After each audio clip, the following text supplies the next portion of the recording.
The way we process our experience is crucial for how we conduct ourselves in the world and how we can either be lost in confusion or gain in wisdom and move towards liberation. As human beings, we have a certain set of sensory apparatus. We have five physical senses, and each one has a limited range. The eye takes in light, which is electromagnetic radiation of a very narrow bandwidth. Hearing, we sense vibrations in the air, again in a limited range of the possible vibrations. With smell, we can detect chemical molecules in the air. A great many of them are completely undetectable to us. And our sense of smell for our species is not very developed compared to, say, a dog's. Likewise with taste, there's a limited range of stimulus that will activate taste. And touch is limited by sensitive tissue of the skin contacting objects. This provides only a narrow range of the total reality. We can never experience, it's not possible for us as embodied beings, as human beings, to experience the totality of the world. We only experience is what we have the apparatus to experience. And this differs from individual to individual. Some people have sharper sight or hearing than others. And it differs from day to day, from time to time. One might be tired and then the senses aren't as sharp. So we only have like a narrow range of signals coming in from the world. And this is first experienced on the physical level as a stimulation of the sensitive tissues, of the eye, ear, nose, and so on. And then it's known by the mind, and this is what's called the vijnana. Sense consciousness in Pali is the immediate sensation of this data. The mind knowing, in the case of the eye, color and shape. And in the case of the ear, it knows high or low pitched, loud or soft, and so on.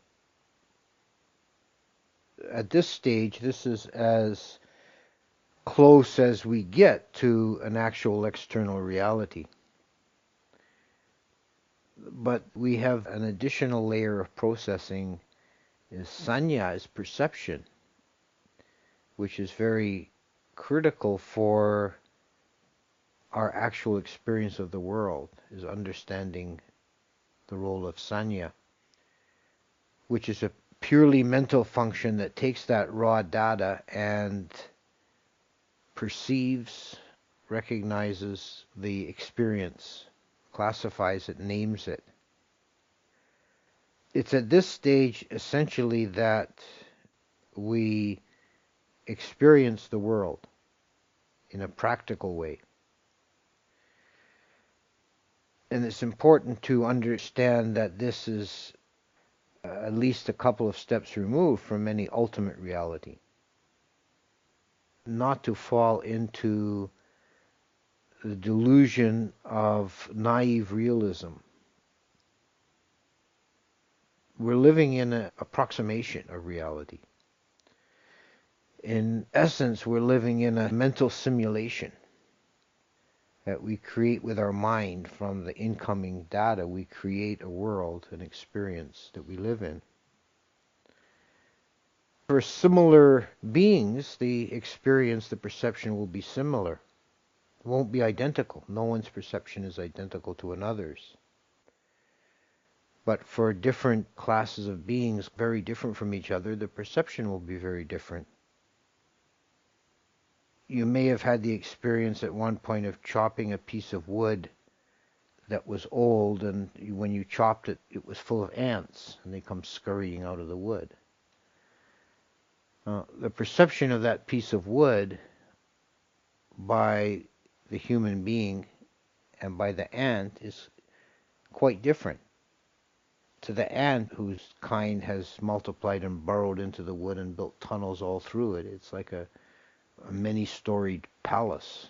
All these tunnels and passageways and chambers, and seeing it from the inside out.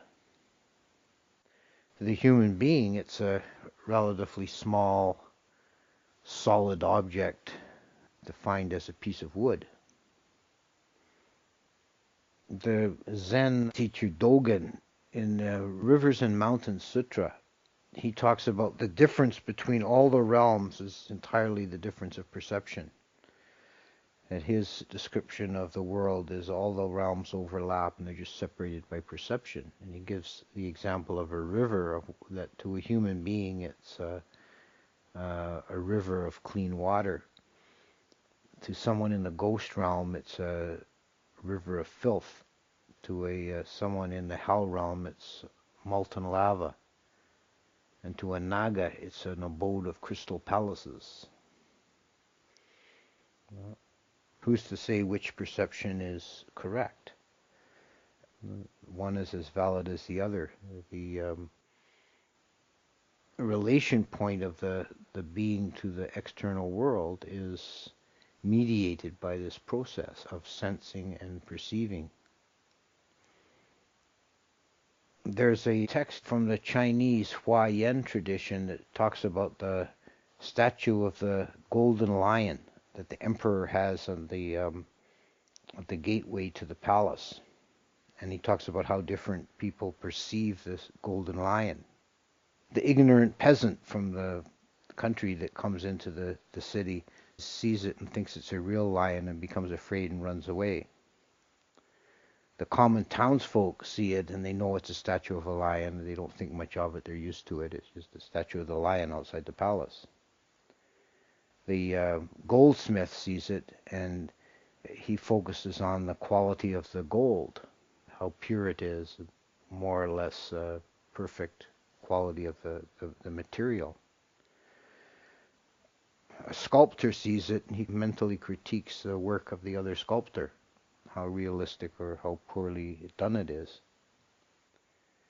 And then he goes through various philosophers, various schools of philosophy that focus on it as a collection of atoms or as a phantasm of the mind and so on. Different philosophers, different ways of describing the underlying reality.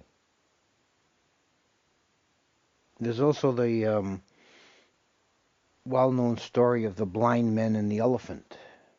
Blind men are examining an elephant and one feels its ears and thinks it's a winnowing fan. Another one feels its trunk and thinks it's a thick rope. Another one feels the legs and says this is the trunks of a tree, and so on. There's a couple of versions of that story. The one that gets sort of most commonly quoted is the Jain version, actually, where the point is that in the end is that there's no underlying reality. It's all a perception. There's a Buddhist version. The king is sitting up in the balcony. He set this up as an amusement. He brought the elephant and the blind men into the courtyard, and the king, he sees the whole elephant. And the king is, a representation of the enlightened mind. He sees the whole elephant. So the perception of an awakened one, of a Buddha, is different than the perception of an ordinary person, because he's not prone to delusion. And we're caught in the delusion of our perceptions continually. And then we add to that another layer of confusion, another source of confusion beyond perception is proliferation. That the mind will spin imaginings, stories, and complications around what is experienced. And this is even a further remove from any underlying reality. We can get quite carried far away with proliferations. It's often, for example, a cause of misunderstanding and conflict between people is perception and proliferation, that we imagine from what someone has said or their body language or their actions that we can spin a whole story about what they're thinking and what they mean by it and so on, and it might be entirely off the mark. There's quite an amusing story I read once, written from a point of view. It's a couple, a man and a woman, and they're in a car together, and it goes back and forth between their different points of view. And it starts out with the woman saying, "Do you realize we've been going out for 6 months?" And the man just makes a noise like harumph. And then the woman spins this whole story in her mind about how, maybe he's not ready for commitment, and well, maybe I'm too pushy, and blah blah blah.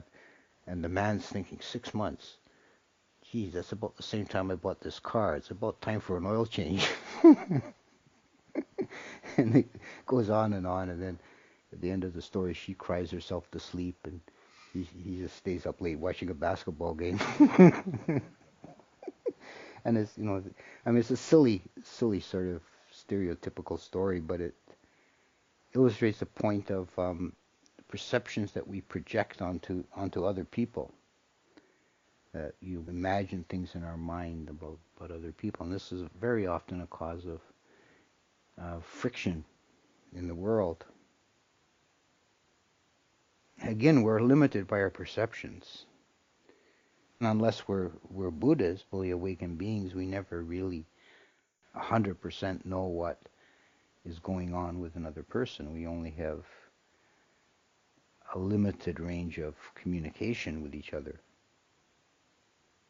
All this about perception and proliferation is important because it governs our decisions and our actions so much. And we can't really dispense with it. We're caught in it to a large degree. We have to have some kind of a perception, but the aim should be to keep the mind fluid and open, and not be fooled into imagining that our perceptions, and certainly not our proliferations, represent any kind of ultimate reality. These ways of perceiving can be deliberately used in a cynical way. This is how, like, advertising and propaganda works. They manipulate people's perceptions to get them to want things or to believe things that are useful to another group. And if you're naive about how perception works, you can easily be caught in those kind of traps. And when we're working on the spiritual path, we're trying with our meditation to get closer and closer to the bedrock immediate experience of reality. And in a single mind moment, the reality is the mind taking an object. And that object can be of one of the 5 physical senses, or it can be a mind object. And to see that process consciously, so one can experience the immediacy of the impingement. Now this can be most clear, often it's most clear with the sense of sound, that we hear a high-pitched sound, and if we're not careful, we think we're hearing a bird. And the bird might very well be the source of the sound, but we're not actually hearing a bird. We're perceiving or imagining a bird. The experience is one of simply an impingement of sound, and it can be followed then by a perception of bird. This happens with vision too, but it's harder to parse that, to separate that, because it's so quick. The mind is very quick with perception, that we're actually only seeing color and shape. And it's technically incorrect to say that we're seeing a tree or a house or a dog. We're seeing color and shape, and we're perceiving those other things. And we're interpreting the data that comes in.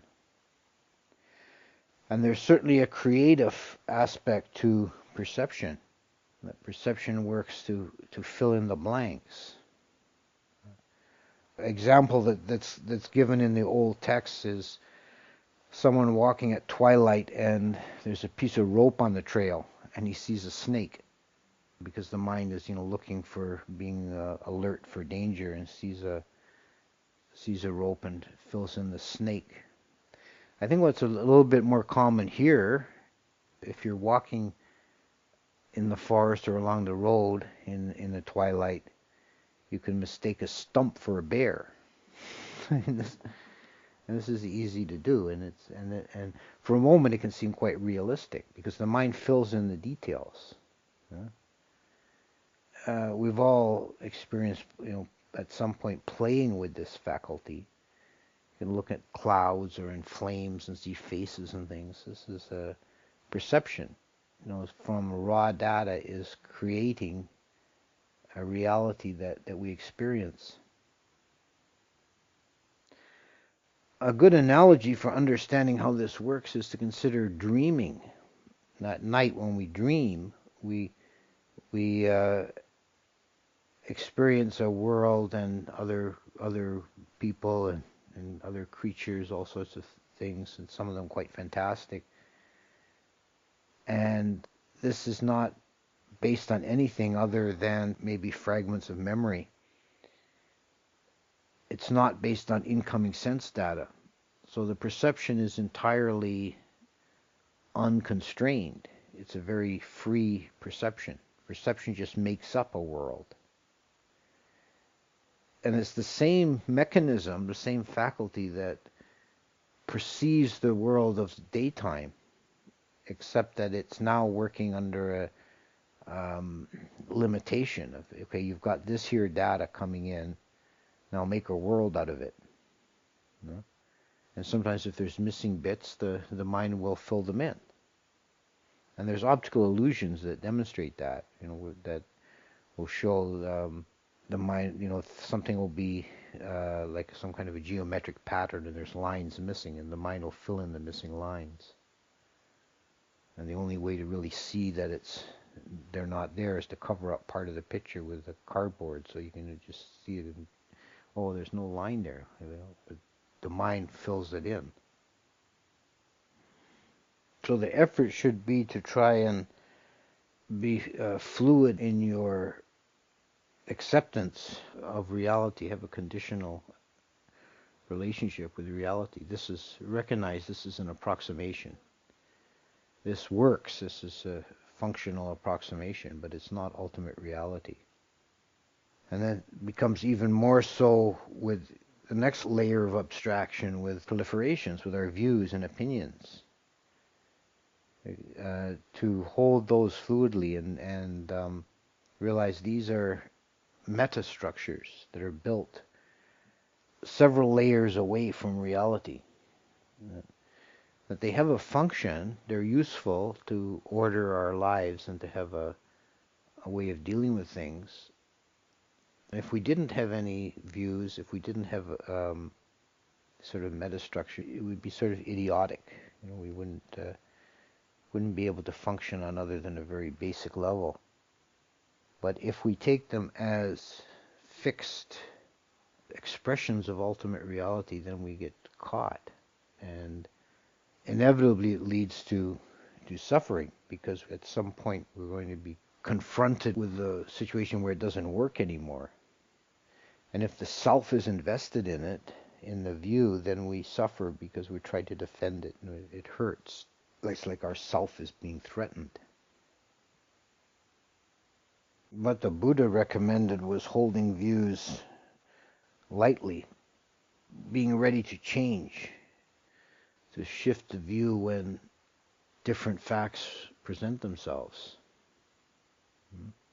This is ideally how, for example, science is supposed to work in theory. is that any expression of reality is a model, is a hypothesis, and that when new data comes in, new measurements or new discoveries that don't fit in the old model, you just change the model and carry on. It was pointed out by historians of science that it doesn't work that way in practice, except in small shifts. Large shifts in the paradigm only happen when a generation of scientists dies away and then the younger ones come in. Because of the human factor, people have their ego, their self invested in a theory. If you're a professor of geology and you've made a whole career for decades and published books and had students, graduate students and so on, and everything is based around this kind of static Earth model, and then some guy comes along and with the theory of the continents are moving around. It would take someone of considerable internal integrity to be able to honestly appraise that and then change. Oh yeah, all the stuff I'd known for 40 years is wrong. I'll go with this now. And instead, there's kind of a digging into the heels and a protection of the intellectual space. And this happens in all kind of fields of endeavor. And there's something to watch for in ourselves. It becomes part of a self-view that our opinions, our models become perceived as a reality. The Buddha said that even his own teaching shouldn't be held too dogmatically. That it should not become a source of quarreling and strife, and not with the attitude, this is right, all else is wrong, but it should be taken as a guide for understanding. And there are plenty of, within the Buddhist teachings, even if we just confine ourselves to the Theravada, now you can find many different opinions about certain points, interpretations of the five aggregates, of the nature of citta, of the dependent origination, and there can be quite lively discussion and controversies around certain points. It's good to maintain a certain fluidity about that, not to be overly bothered, and not to have the attitude in the mind that there has to be just one right answer and I got to find it. But to keep the mind fluid and open and look at the different sides of the case.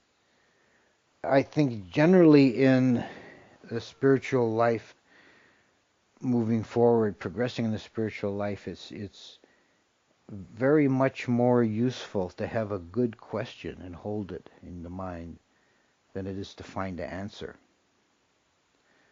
I think it's a danger. The mind naturally wants closure, it wants things settled.